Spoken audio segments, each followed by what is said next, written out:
के दीवानों, गौसो ख्वाजा रज़ा के चाहने वालों, आइए हम और आप सबसे पहले आक़ाए रहमत शम्मे बज़्म निकाहत पैगम्बर आज़म सल्लल्लाहु अलैहि वसल्लम की बारगाह में अक़ीदत व मोहब्बत के साथ दुरूद शरीफ पढ़ें। अल्लाहुम्मा सल्ली अला सय्यदीना व मौलाना मुहम्मदिन बारिक वसल्लिम सलातन व सलामन अलैका या रसूल अल्लाह सल्लल्लाहु ताला अलैहि वसल्लम। हज़रात, मैं नहीं जानता हूँ कि आप कैसा सुनते हैं, कैसा सिमात करते हैं। बहुत पहले एक बार आया था और दूसरी बार आपकी बस्ती में आना हुआ। बहरहाल मैं जैसे पढ़ता हूँ अपने एतबार से शुरू करूँगा, आप मेरे ही एतबार में घुलकर सुनने की कोशिश करें। अगर मेरे ही एतबार से आप सुनने की कोशिश करेंगे तो शायद मेरी गुफ्तगू आपके आपके गोश गुजार हो सके, आपके जहनों तक पहुँच सके, बैठ सके आपके दिमाग में। हज़रात, अभी मुझसे पहले हाफिज़ रफ़ीक आलम साहब से आप बहुत अच्छी तकरीर समात कर रहे थे। मैं अब भी तालिबे इल्मी हूँ, मैं कोई मुक़र्रिर नहीं हूँ, लेकिन मेरी लाइल्मी में जो कुछ भी है वो मैं आप तक पहुँचाने की कोशिश करूँगा। सैयदी सनदी आला हज़रत इमाम अहले सुन्नत इमाम अहमद रज़ा खां फाज़िले बरेलवी रदी अल्लाह ताला अन्हु फरमाते हैं और आका की नात लिखते हैं, यूं अर्ज करते हैं, सबसे आला व ओला हमारा नबी, सबसे आला व ओला हमारा नबी, सबसे बाला व ओला हमारा नबी, सब तो चमक वाली उजलों में चमका किए, अंधे शीशों में चमका हमारा नबी, सबसे ऊंचों में ऊंचा समझिए जिसे, है उस ऊंचे से ऊंचा हमारा नबी, सबसे अच्छों में अच्छा समझिए जिसे, है उस अच्छे से अच्छा हमारा नबी, सबसे प्यारों में प्यारा समझिए जिसे, है उस प्यारे से प्यारा हमारा नबी। अरे कौन देता है देने को मुँह चाहिए, कौन देता है देने को मुँह चाहिए, देने वाला है सच्चा हमारा नबी। अल्लामा हसन रज़ा खां फाज़िले बरेलवी फरमाते हैं, मंगता तो है मंगता कोई शाहों में दिखा दे, मंगता तो है मंगता कोई शाहों में दिखा दे, जिसको मेरे सरकार से टुकड़ा न मिला हो, जिसको मेरे सरकार से टुकड़ा न मिला हो। अजीज़ाने मिल्लत इस्लामिया, कौन नबी की नात नहीं लिखना चाहता है, कौन नबी की नात नहीं पढ़ना चाहता है। आओ मैं आपको बताता चलूं, आकाए करीम सल्लल्लाहु अलैहि वसल्लम का कलमा पढ़ने वालों, नबी कौनैन सल्लल्लाहु अलैहि वसल्लम के उम्मतियों, आओ जरा मेरी गुफ्तगू से करीब होने की कोशिश करो। मिंबर पर बैठने वाले हर एक हाफिज आलिम की दिल की ख्वाहिश और तमन्ना है कि हम नबी की नात पढ़ें, हर एक की दिल की तमन्ना है हम नबी की नात पढ़ें, हमारे दिल की तमन्ना है हम नबी की नात पढ़ें, हाफिज रफीक साहब की दिल की तमन्ना है हम नात पढ़ें, आपके दिल की तमन्ना है कि हम नबी की नात पढ़ें। लेकिन उस नात पर हम कुर्बान, जिस नात को पूरी करने खुद मदीने वाले आका तशरीफ लाएं। अल्लाहु अकबर, अल्लाहु अकबर। नबी कौनैन सल्लल्लाहु ताला अलैहि वसल्लम का एक आशिक है जिसने नबी के इश्क का ऐसा जाम पी लिया, ऐसा जाम पी लिया कि नबी के इश्क में डूब गया, पूरा पूरा का पूरा नबी का आशिक नबी के इश्क में डूबा हुआ है। और बावजू होकर मुसल्ला बिछाते हैं, मुसल्ला बिछाने के बाद नबी की नात लिखते हैं, अरबी जबान में नबी की नात लिखते हैं और यूं अर्ज करते हैं, बलगल उला बी कमालिही कशफत दुजा बी जमालिही हसनत जमीयु खिसालिही। इतना अर्ज करने के बाद नबी की नात लिखते हैं, कागजो कलम साथ में सामने मैसर है, नबी की नात लिखते हैं, बलगल उला बी कमालिही कशफत दुजा बी जमालिही हसनत जमीयु खिसालिही। इतना लिखने के बाद शादी खामोश, शादी की कलम खामोश है, शादी को आने वाला मिसरा नहीं समझ में आता है कि अब लिखूं तो क्या लिखूं, अब नबी की नात कैसे पूरी करूं, अब नबी की नात कैसे पूरी करूं। शेख सादी नमाज ईशा अदा करते हैं, नमाज ईशा के बाद मुसल्ला पर बैठते हैं, नबी पाक पर दुरूद पढ़ते हैं और दुरूद पढ़ते पढ़ते सादी सो जाते हैं। ख्वाब में मदीने वाले आका तशरीफ लाते हैं। मेरे आका ने फरमाया, मेरे गुलाम क्यों याद कर लिया है, ऐ सादी क्यों याद कर लिया है? अर्ज करते हैं या रसूलुल्लाह फिदा का उम्मी वाबी या रसूलुल्लाह, मेरे माँ बाप कुर्बान हो जाएं आपके कदमे मुकद्दसा पर मेरे पैगंबर, मैं आपकी नात लिख रहा था। आका फरमाते हैं सादी पढ़ क्या लिख रहा था? अर्ज करते हैं या रसूलुल्लाह, मैं लिख रहा था बलगल उला भी कमालिही कशफत दुजा भी जमालिही हसनत जमीयु खिसालिही। मेरे आका फरमाते हैं सादी आगे क्यों नहीं लिखता है? अर्ज करते हैं या रसूलुल्लाह, बहुत कोशिश की, बहुत कोशिश की, मेरे पैगंबर समझ में नहीं आया, आगे लिखूं तो क्या लिखूं, आगे लिखूं तो क्या लिखूं? मेरे आका फरमाते हैं सादी बता क्या लिखा है? अर्ज करते हैं या रसूलुल्लाह, मैंने लिखा है बलगल उला बी कमालिही कशफत दुजा बी जमालिही हसनत जमीयु खिसालिही। आका फरमाते हैं सादी आगे क्यों नहीं लिखता है? सल्लू अलैहि व आलिहि।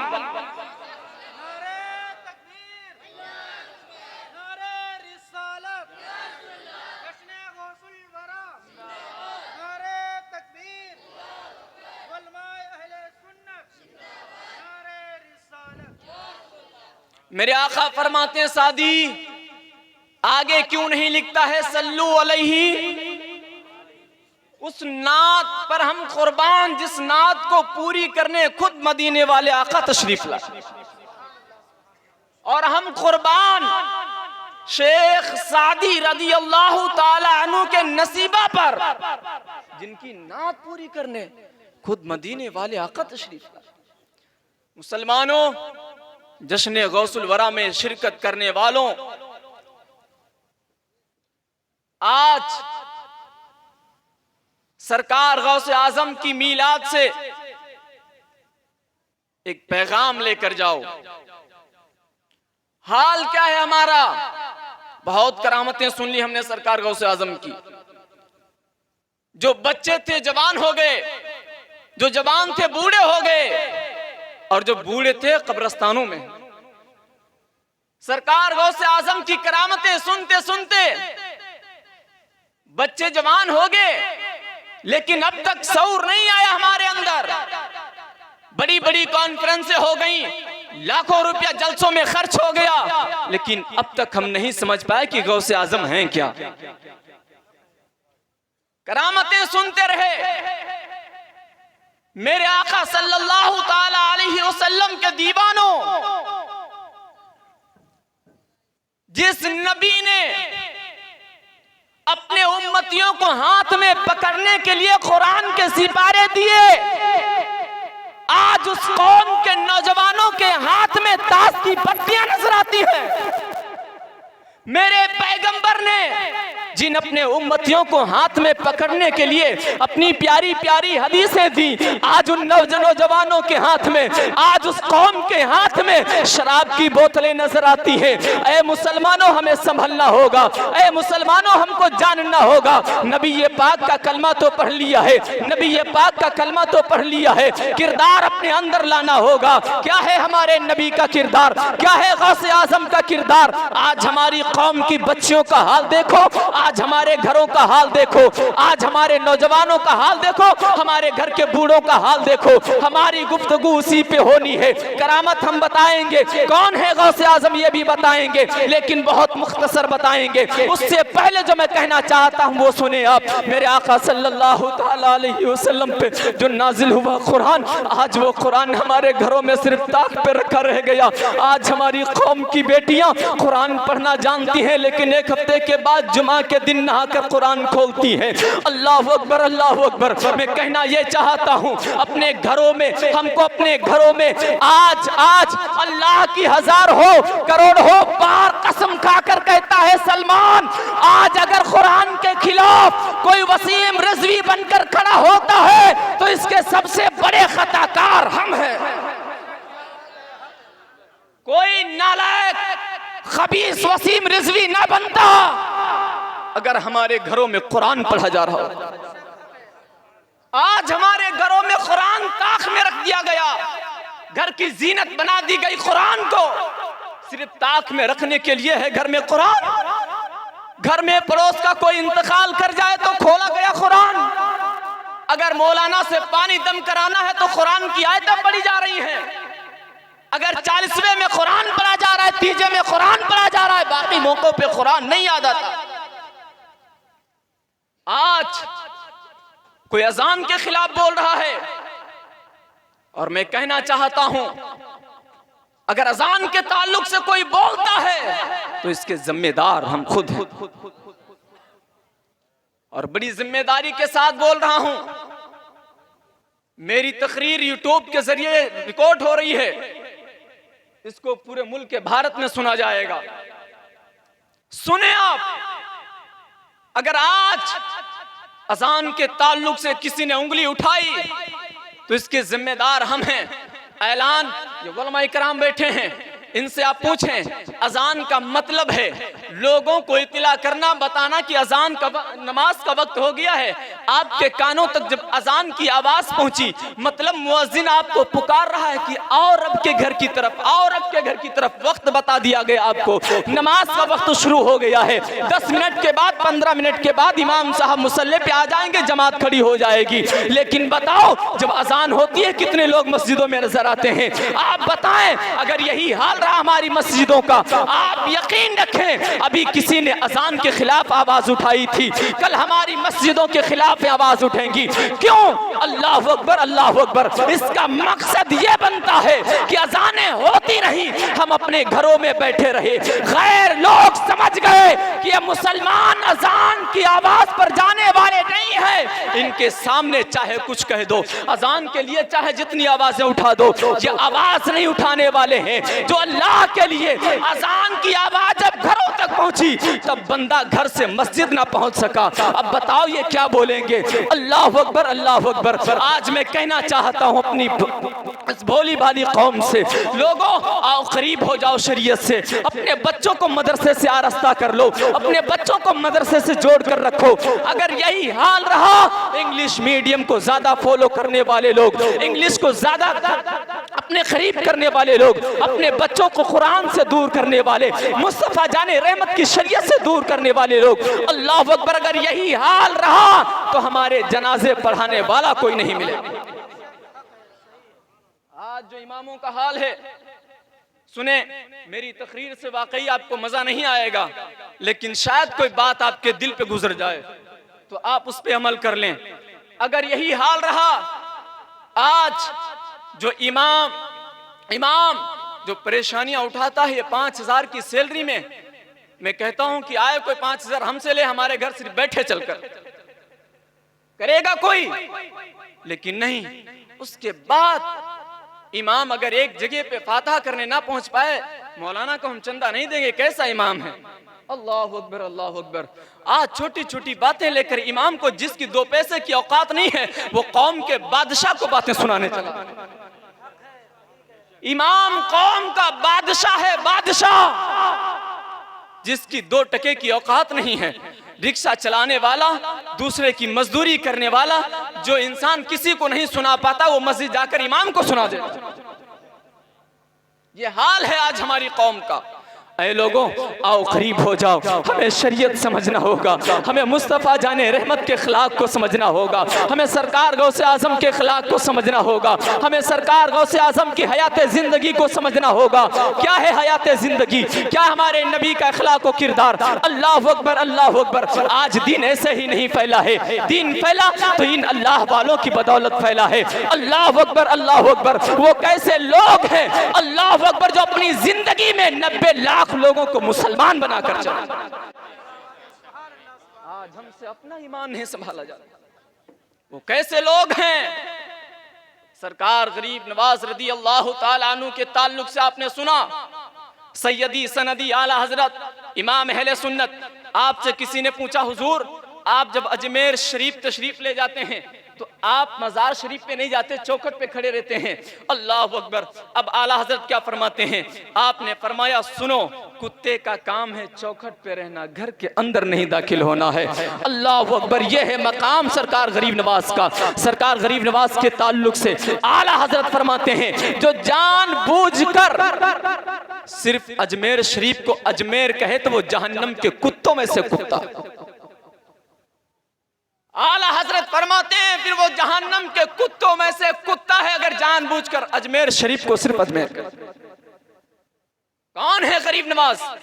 अताए रसूल है। वो आए नहीं थे, अल्लाह के रसूल ने उनको भेजा था। सुनो, आज हम ये कहना चाहते हैं, हमें समझना होगा, दीन करीब से समझना। हमें अपने बच्चों को कुरान पढ़ाना होगा। हम ये नहीं कहते आप अपने बच्चों को इंग्लिश ना पढ़ाएं। अल्लाह आपको तरक्की दे आपके बच्चों को कि आप डॉक्टर बने, इंजीनियर बने, दुनिया का सबसे बड़ा जो ओहदा हो वो आपके बच्चे, हमारे बच्चे हासिल करें। ये हमारी दुआ है। लेकिन मेरे भाई, मैं ये चाहता हूँ, एक तरफ हमारी कौम का बच्चा, एक तरफ हमारी कौम का बच्चा अगर डॉक्टर हो तो पहले सुबह सुबह कुरान पढ़ के जाए, फिर डॉक्टरी की कुर्सी पर बैठे। मैं ये चाहता हूँ कि अगर हमारी कौम का बच्चा वकील हो तो वो पहले सुबह अपने घर से निकले, कुरान की तिलावत करके निकले, फिर वकालत के लिए निकले। मैं ये चाहता हूँ अगर हमारी कौम का बच्चा जज बने तो कुर्सी पर बाद में बैठे, पहले कुरान की तिलावत करके जाए। अगर हमारी कौम के बच्चे कुरान पढ़कर जाएंगे, मुस्तफा जाने रहमत की शरीयत पढ़कर जाएंगे, तो आज जो अस्पतालों में दज्जाली बक्कारी चल रही है ये हमारी कौम के नौजवान नहीं करेंगे। अगर मुस्तफा जाने रहमत की शरीयत पढ़ेंगे, अगर वो कुरान पढ़ेंगे, मरीज मर गया, बाप से जमीनें बिछवा कर पैसा भराया जा रहा है। अल्लाह अकबर, अल्लाह अकबर। ना जाने कितने ऐसे अस्पताल, हॉस्टल है जो इंसान मर गया है उसको मशीन में डाल दिया गया, नौजवान बच्चा है, बाप से कहा जा रहा है 2 लाख रुपया काउंटर पे जमा कर दो, आपके बच्चे की इलाज कर दी जाएगी। और डॉक्टर को बखूबी मालूम है 1 घंटा पहले मरीज मर चुका है, वो जिंदा नहीं है, लेकिन अपने अस्पताल को उरूज दे रहा है। 1 मंजिल से 2 मंजिल बनवाने के लिए, बड़े बड़े डॉक्टर लाने के लिए हराम की रकम इकट्ठा कर रहा है। मैं चाहता हूं जब मुस्तफा जाने रहमत की शरीयत पढ़कर हमारा नौजवान जाएगा तो किसी मुर्दे से पैसा वसूली नहीं करेगा। आज करोड़ों अस्पताल ऐसे चलते हैं, मरीज मर गया उसके बाद जमीनें बिचवा बिचवा के काउंटर पे पैसा जमा कर। शरीयत समझो, मुस्तफा जाने रहमत के दीन को समझो। हमारे पैगंबर जो दीन लेकर आए उस दीन को समझने की कोशिश है। आज हमारा मिजाज तो देखें आप, हमारी कौम के नौजवानों का हाल तो देखें। अल्लाह अकबर, अल्लाह अकबर। रोना आता है इन नौजवानों के पैंट और टी शर्ट को देख। हाफिज रफीक साहब ने कहा, हम मस्जिद पहुंच के थोड़ी दिन नमाज पढ़ते उसके बाद कहते हैं मौलाना दुआ नहीं कबूल होती है। दुआ कबूल करने वाला हमारे अंदर जो दुआ करने का तरीका है और जो ईमान होना चाहिए, उस ईमानदारी के साथ हम दुआ और वो काम नहीं कर पाते। अल्लाह की जात पर एतमाद और भरोसा हमें मजबूत और पुख्ता करना होगा। तकरीर से कोई लोग अभी परेशान तो नहीं हुए? समझ में आ रहा? मतलब ये हमारी कौम के नौजवान जींस की पैंट और टी शर्ट पहन के जब मस्जिद को जाते हैं, इमाम साहब जब पहन के मस्जिद को जाते हैं, अब वो सतर खुलना है जिस सतर को खोलना हराम है।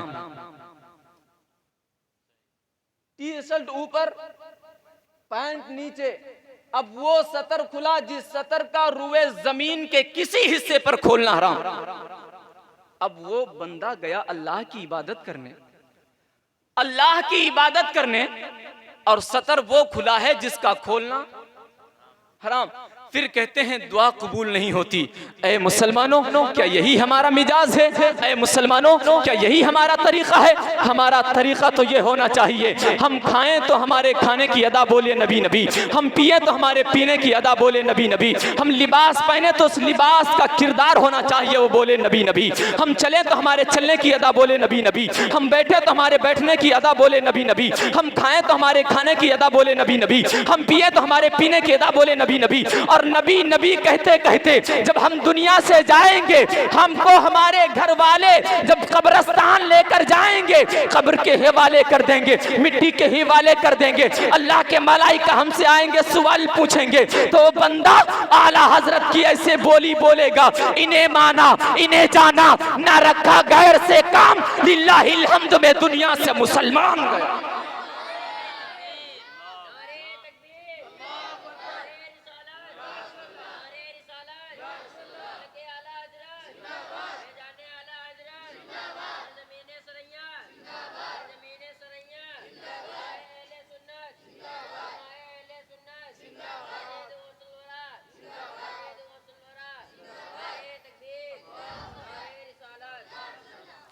ऐ नबी कौनैन सल्लल्लाहु अलैहि वसल्लम के दीवानों, हम आला हजरत का बहुत नाम लेते हैं। आला हजरत ने जो पैगाम दिया उसको अमल करने की जरूरत है।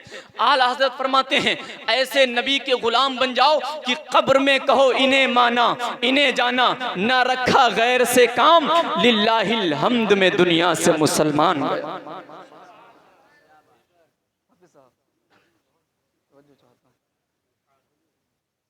गौर करें,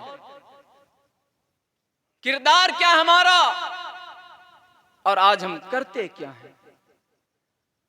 हमारी कौम के नौजवान एक हफ्ते के बाद जब जुमा के लिए निकलते हैं, घर से नहाया, पैंट शर्ट पहनी, टोपी जेब में है, रास्ते में पूछने वाला पूछ रहा है, भाई कहाँ जा रहे हैं? आज जुमा है, नमाज पढ़ने जा रहे हैं। मतलब हमको बताना पड़े हम नमाज पढ़ने जा रहे हैं। हमारा लिबास ऐसा होता कि सामने वाला देखता और ये कहता कि हाँ ये नमाज पढ़ने जा रहा है।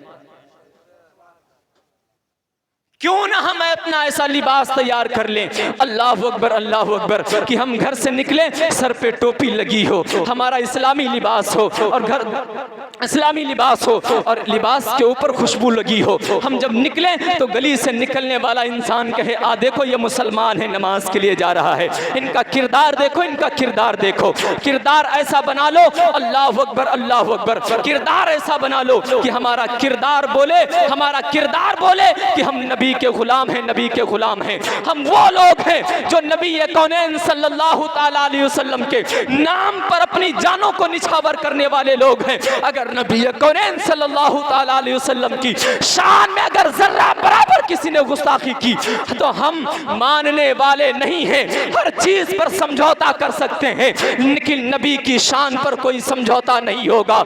हमारा हाल ये होगा, हम तो ये बोलेंगे जब तक बिके न थे कोई पूछता ना था, या रसूलुल्लाह तुमने मुझे खरीद कर अनमोल कर दिया। जब तक बिके ना थे कोई पूछता ना था, तुमने मुझे खरीद कर अनमोल कर दिया। हम तो ये कहते हैं कितना बुलंद हो गया मिट्टी का आदमी, कितना बुलंद हो गया मिट्टी का आदमी, रिश्ता रसूले पाक के कदमों से जोड़। हमारी औकात क्या थी, हमारी औकात क्या थी? ये तो सदका है नबी कौनैन सल्लल्लाहु अलैहि वसल्लम के कदमों का, जो आज सुने आप, बोलूं और बोले, आका करीम सल्लल्लाहु ताला अलैहि वसल्लम के दीवानों, मैंने बीच में एक बात कही थी। मेरे आका सल्लल्लाहु अलैहि वसल्लम ने अपने उम्मतियों को पकड़ने के लिए कुरान के सिपारे दिए। नबी कौनैन सल्लल्लाहु ताला अलैहि वसल्लम ने अपनी प्यारी प्यारी हदीसें दी। आज उस कौम के नौजवानों के हाथ में ताश की पत्तियां, शराब की बोतलें नजर आती हैं। क्या यह मिजाज है हमारा? नहीं, हमें जश्न गौसुल वरा से पैगाम लेना होगा और जिनके अंदर ये कमियां हो, आज इसी जश्न गौसुल वरा में बैठकर सच्ची पक्की तौबा कर लो। एक मस्जिद की चौखट पे मैंने लिखा देखा, कोई इंसान गुनाह करते करते थक जाए, बूढ़ा हो जाए, और आए अल्लाह के घर में और सच्ची तौबा कर ले, सिद्क दिल से तौबा कर ले। ऐ परवरदिगारे आलम, जो मुझसे गलतियां हुई मौला उनको माफ फरमा दे। ऐ परवरदिगारे आलम, मुझसे ना अनजाने में गलती हो गई। ऐ मौला, मैं नहीं जानता था तो मेरा रब ऐसे गुनाहों को बख्श देता है जैसे उस बंदे ने गुनाह किया ही नहीं था, जैसे उस बंदे ने गुनाह किया ही नहीं था। एक मिसाल लेते चलें, हदीस पाक की रोशनी में हजरत सैयदना अमीरुल मोमिनीन हजरत सैयदना उमर फारूक आजम रदी अल्लाह ताला अन्हु एक मर्तबा आप गली से गुजर रहे हैं, उधर से एक शराबी शराब की बोतल बगल में दबाए आ रहा था। अल्लाह अकबर, अल्लाह अकबर। जब शराब की बोतल बगल में दबाए हुए आ रहा था, मोड़ से मुड़ के जब सीधा हुआ, क्या देखता है कि सामने अमीरुल मोमिनीन नजर आ गए हैं, सामने उमर फारूक आजम नजर आ गए हैं। अल्लाह अकबर, अल्लाह अकबर। हजरत उमर फारूक आजम जिसको जहां गुनाह करते देखते उसको वही सजा दे देते थे। अब उसने सोचा, दिल ही दिल में तौबा करना शुरू कर दिया। दिल ही दिल में कहता है, परवरदिगारे आलम आज उमर के कहर से बचा ले। ऐ परवरदिगारे आलम आज उमर के अजाब से बचा ले। ऐ परवरदिगारे आलम आज उमर से बचा ले। ऐ परवरदिगारे आलम आज के बाद में पक्की तौबा करता हूँ, आज के बाद में कभी शराब को हाथ नहीं लगाऊंगा, आज के बाद कभी शराब को हाथ नहीं लगाऊंगा। अल्लाह अकबर, अल्लाह अकबर। वो बंदा तौबा ही कर रहा था, अमीरुल मोमिनीन आपके करीब पहुंच गए। आपने फरमाया, इसमें क्या है, इस शीशी में क्या है? उसने अर्ज किया, हुजूर कुछ नहीं, शिरका है, शिरका। अमीरुल मोमिनीन फरमाते हैं, खोल कर दिखा। जब उसने ढक्कन खोली और ढक्कनी खोलने के बाद अमीरुल मोमिनीन ने देखा तो वाकई वो शराब शिरके में तब्दील हो गया था। मुसलमानों, हमको ये कहना होगा, हमारा जो रब शराब को शिरके में तब्दील कर सकता है, अगर हम सच्ची तौबा कर लें तो हमारा रब हमारे गुनाहों को बख्शने पर कादिर है। हमारा रब हमारे गुनाहों को बख्शने पर कादिर है। लेकिन तौबा पक्की, तौबा पक्की होनी चाहिए। माशाअल्लाह, तौबा पक्की होनी चाहिए, तौबा पक्की होनी चाहिए। अल्लाह अकबर, अल्लाह अकबर। कौन अमीरुल मोमिनीन है, कौन उमर फारूक आजम है? उमर फारूक आजम रदी अल्लाह ताला अन्हु के ताल्लुक से आया। हजरत उमर फारूक आजम एक तारीख के मुताबिक अमीरुल मोमिनीन 22 लाख मुरब्बा जमीन के हुक्मरान, एक तारीख के मुताबिक 40 लाख मुरब्बा जमीन के हुक्मरान, आधी दुनिया का बादशाह, आधी दुनिया का बादशाह। कौन अमीरुल मोमिनीन है? एक बात बता दूं, बात नबी के कदमों से जुड़ने की आई है। अमीरुल मोमिनीन फरमाते हैं कि जब मैं दाखिले इस्लाम नहीं हुआ था, नबी के दामन से नहीं जुड़ा था, तो मेरा हाल ये था, एक मर्तबा मेरे वालिद ने मुझको 5 ऊंट दिए। कितने? 5 ऊंट। और फरमाया, बेटा उमर इसको एक लाइन से खड़ा कर दे। 5 ऊंट एक लाइन से खड़ा कर दे। अमीरुल मोमिनीन फरमाते हैं कि 5 ऊंट मुझसे नहीं संभाले गए। कितने? 5 ऊंट। अमीरुल मोमिनीन फरमाते हैं कि मुझसे एक लाइन से नहीं खड़े किए गए, लेकिन नबी कौनैन सल्लल्लाहु अलैहि वसल्लम के कदमों से जब जुड़ा तो हाल ये है कि 40 लाख मुरब्बा जमीन के इंसानों को अल्लाह ने उमर के हुक्म से एक लाइन से खड़ा कर दिया है। ये नबी के कदमों से जुड़ने की बरकत है। जब तुम कहते हैं, जब तक बिके न थे, कोई पूछता न था, या रसूलुल्लाह तुमने मुझे खरीद कर अनमोल कर दिया। जब तक बिके ना थे कोई पूछता ना था, या रसूलुल्लाह तुमने मुझे खरीद कर अनमोल कर दिया। 40 लाख मुरब्बा जमीन के हुक्मरान हजरत उमर, जिनसे 5 ऊंट दाखिले इस्लाम होने से पहले ना संभाले जाते हों। अल्लाह अकबर। 40 लाख मुरब्बा जमीन के पर रहने वाले इंसानों को अल्लाह अकबर अकेले तन्हा उमर संभाल लें, अकेले हजरत उमर संभाल लें। सुने आप, आज तक हजरत उमर जैसा हुक्मरान कोई नहीं पैदा हुआ, अदल और इंसाफ करने वाला। दिल्ली की जमीन पर सीएम की कुर्सी पर बैठे अरविंद केजरीवाल, अरविंद केजरीवाल ने कहा था आज मैं जो कुछ भी हूं हजरत उमर की हिस्ट्री पढ़ने की वजह से, हजरत उमर की जिंदगी पढ़ने के बाद आज मैं अरविंद केजरीवाल बना हूं। आज हमारी कौम के नौजवानों के पास वक्त ही नहीं है। लाओ को ऐसा बादशाह जिसके दामन पे कोई दाग ना लगा हो, लाओ को ऐसा हुक्मरान जिसके दामन पर कोई दाग ना लगा हो। हमारे पास है ऐसा एक हुक्मरान, हमारे पास है हमारा एक लीडर जिसके दामन पर कोई दाग नहीं है। अल्लाह अकबर, अल्लाह अकबर। हम अल्लाह की कसम खाकर कहते हैं उमर फारूक आजम जैसा अदलो इंसाफ करने वाला उमर के बाद ना अब तक हुआ है ना कयामत तक कोई पैदा हो। कौन उमर हैं? हजरत उमर फारूक आजम रज़ी अल्लाह ताला अन्हु के ताल्लुक से मेरे आका फरमाते हैं उमर अगर मेरे बाद नबूवत का दरवाजा बंद ना हुआ होता तो अल्लाह तुझे नबी बना देता। अल्लाह तुझे, कौन उमर हैं? मेरे आका फरमाते हैं उमर एक ऐसा मेरा गुलाम है, उमर जिस गली से गुजर जाए शैतान कभी उस गली में नहीं आता है, शैतान कभी उस गली में। ये है उमर फारूक आज़म। मैं तो ये कहता हूं कि जिससे इंसाफ ना हो सके वो हुकूमत की कुर्सी पर ना बैठे। अल्लाह ताला एक एक जर्रे का हिसाब लेगा कल क़यामत के दिन। हजरत उमर फारूक आजम रज़ी अल्लाह ताला अन्हु की हद हुकूमत में एक कुत्ता प्यासा मर गया। जानवर है, जानवर, इंसान नहीं। हजरत उमर को जब खबर पहुंची हजरत उमर रोने लगे, बहुत रोए हजरत उमर। पूछने वालों ने पूछा अमीरुल मोमिनीन क्या हुआ?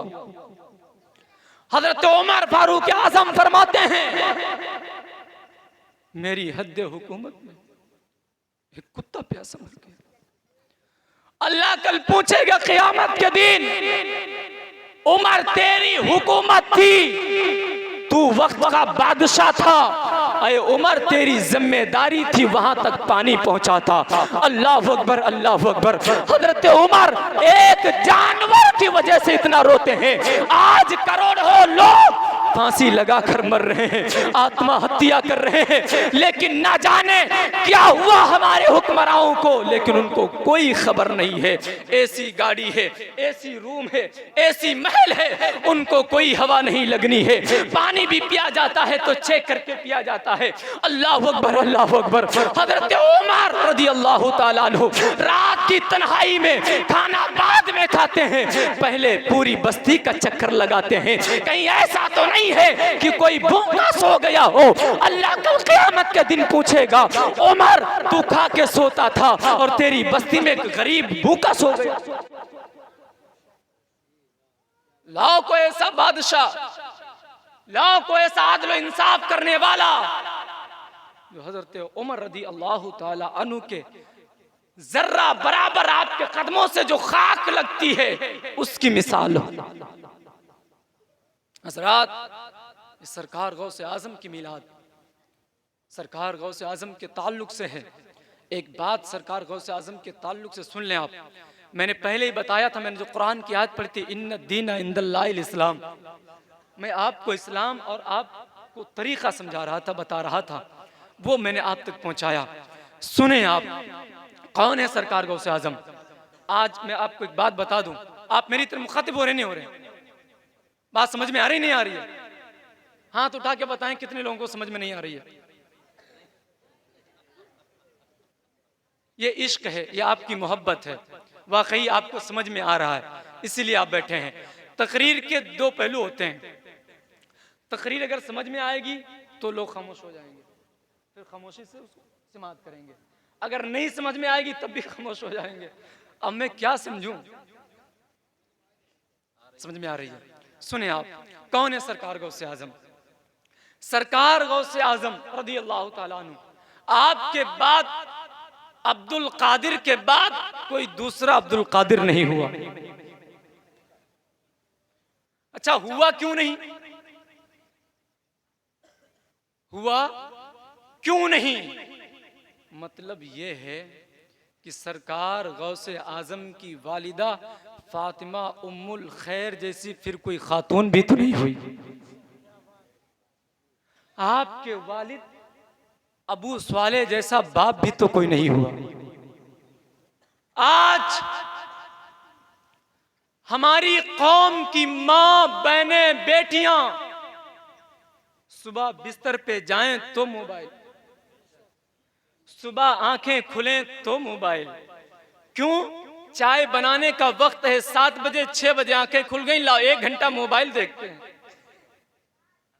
शाम सोने का वक्त है 10 बजे, 9 बजे बिस्तर पे आ गए, 1 घंटे का वक्त है, लाओ मोबाइल इस्तेमाल करते हैं। बताना ये चाहता हूं, अल्लाह का वली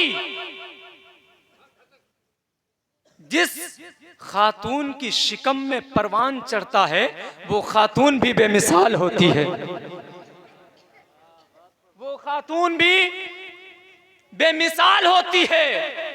और जिस बाप से वो अल्लाह का वली दुनिया में आएगा वो बाप भी बेमिसाल होता है।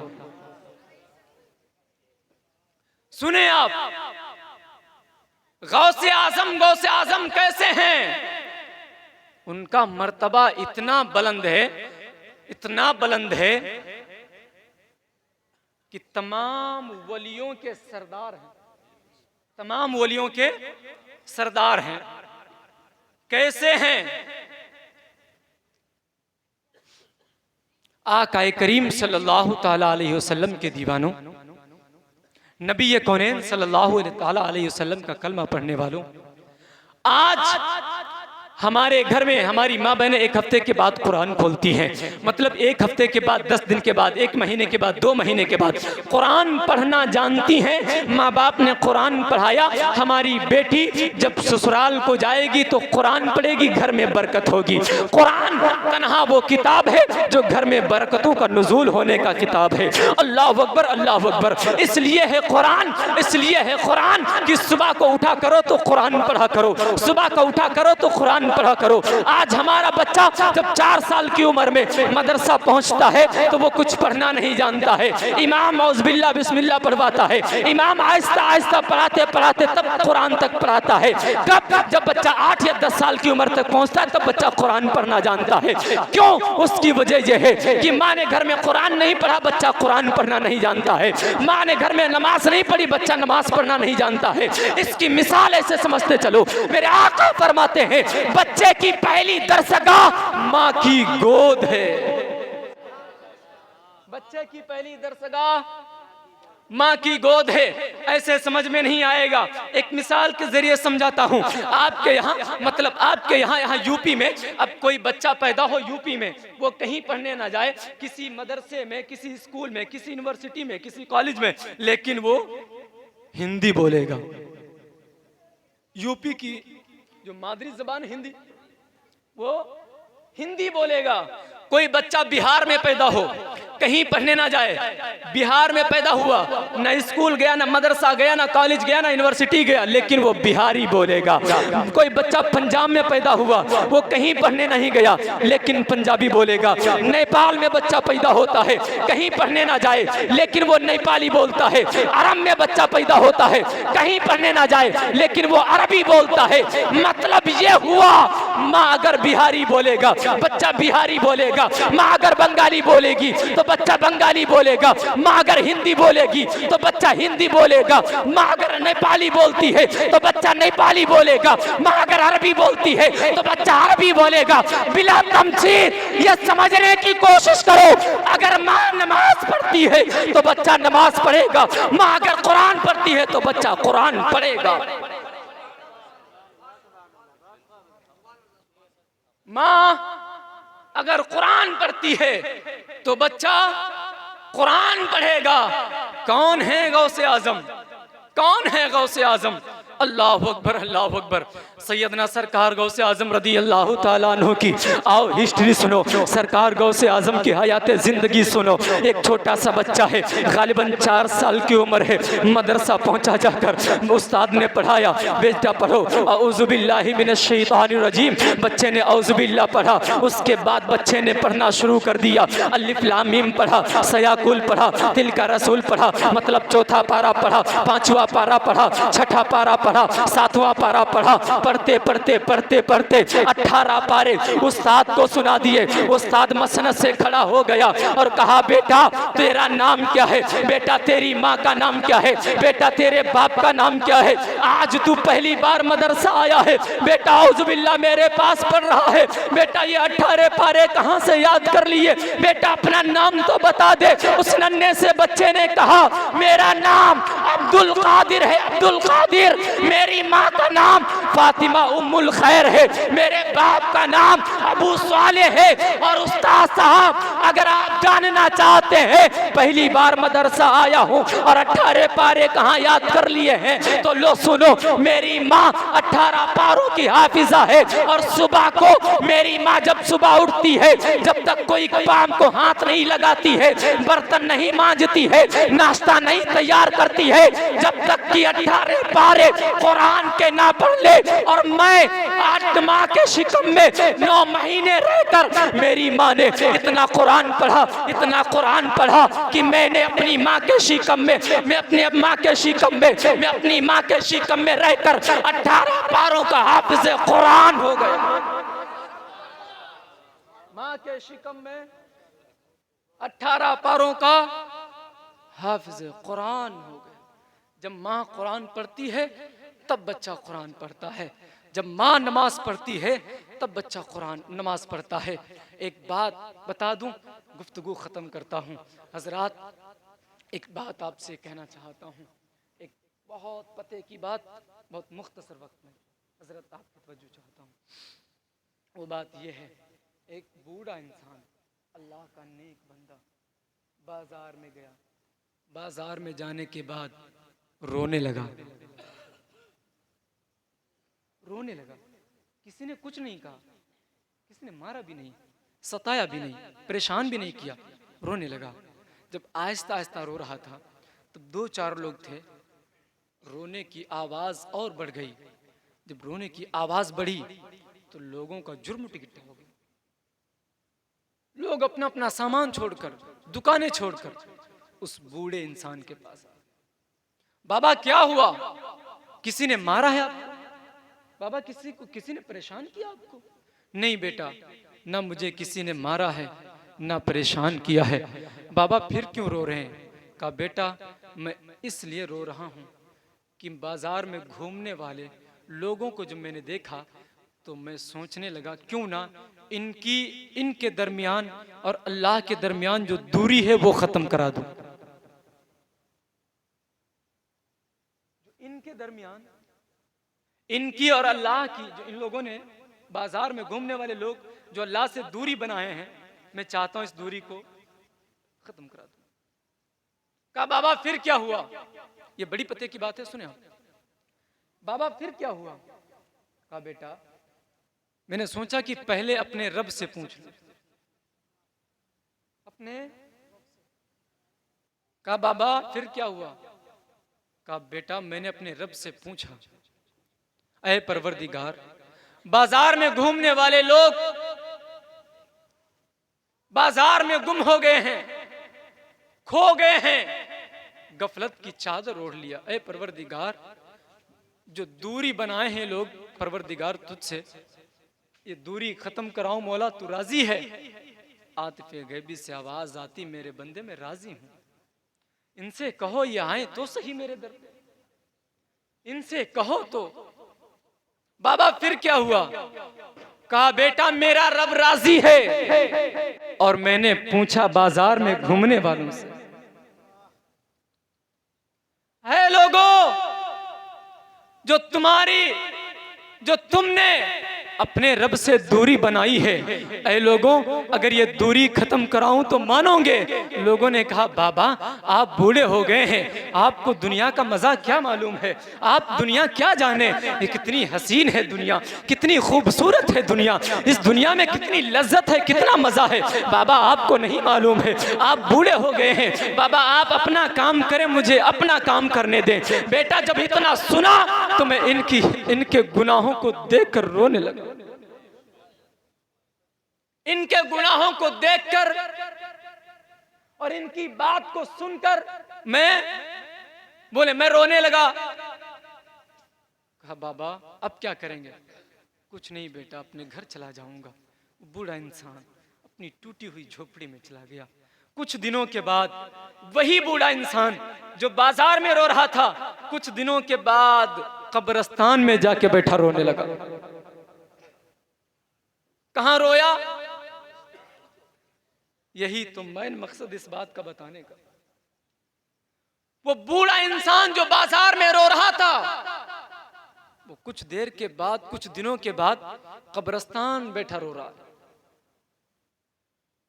लोग गली से निकले तो एक दूसरे से कहने लगे यार ये तो वही बाबा हैं जो उस दिन बाजार में रो रहे थे, आज कब्रिस्तान में रो रहे हैं, चलो देखते हैं चल के क्यों रो रहे हैं, पूछते हैं। लोग पहुंचे, बाबा आप उस दिन बाजार में रो रहे थे, आज कब्रिस्तान में रो रहे हैं, बाबा क्या हुआ? कहा बेटा बात वही है, बस मतलब बदल गया है। बात वही है जो बाजार में थी, वही बात आज कब्रिस्तान में है, लेकिन उसका मतलब बदल गया। कहा बाबा यहां का मतलब क्या है? अल्लाह के नेक बंदे ने फरमाया बेटा उस दिन पहले अपने रब से पूछा था, बाद में बंदों से, और आज कब्रिस्तान में पहले बंदों से पूछा है। पहले बंदों से पूछा, कब्रिस्तान के मदफीन मुर्दों से पूछा। कहा बाबा क्या कहा? कहा बेटा जानना चाहते हो? कहा आज जब मैंने कब्रिस्तान के मदफीन मुर्दों से पूछा, ऐ लोगों अगर तुम्हारी और अल्लाह की सुलह करा लूं तो मान जाओगे? कहा बाबा ये पूछने की बात है, आप रब ताला से ये अर्ज कीजिए, अगर रब ताला ये फरमा दे कि कब्रिस्तान के लोगों को, कब्रिस्तान के मदफीन लोगों को क़यामत तक अल्लाह अगर हुक्म फरमा दे कि क़यामत तक रुकू में रहना है, तो बाबा मैं कभी अपने सर को रुकू से नहीं उठाऊंगा। बाबा आप सिर्फ अल्लाह से इतना अर्ज कर दीजिए, अगर रब ताला फरमा देगा इन बंदों को क़यामत तक सजदे में रहना है, तो बाबा अल्लाह की 1000 बार कसम है मैं कभी अपने सर को सजदे से नहीं उठाऊंगा। बाबा मैं जब से कब्रिस्तान आया हूँ मेरा हाल क्या है, अजाब हो रहा है, अजाब इलाही हो रहा है। बाबा आप अल्लाह से अर्ज कीजिए, बाबा आप अल्लाह से दुआ कीजिए। अल्लाह अकबर, अल्लाह अकबर। उन नौजवानों ने कहा बाबा फिर रब ताला का हुक्म क्या हुआ? रब ताला से अल्लाह के नेक बंदे ने अर्ज किया, ऐ परवरदिगार ये बंदे राजी हैं, अगर तू फरमा दे रुको में रहना है तो ये सर नहीं उठाएंगे। ऐ परवरदिगार अगर तू फरमा दे सजदे में रहना है तो ये रुकू से सजदे से सर नहीं उठाएंगे। ऐ परवरदिगार तू फरमा दे तेरा क्या हुक्म है? आतिफे गैबी से आवाज आती है, ऐ मेरे बंदे कल ये बाजार में थे तो ये नहीं मानते थे, आज कब्रिस्तान में है तो मैं नहीं मानता। कल ये बाजार में थे तो ये नहीं मानते थे, आज कब्रिस्तान में है तो मैं। अल्लाह अकबर।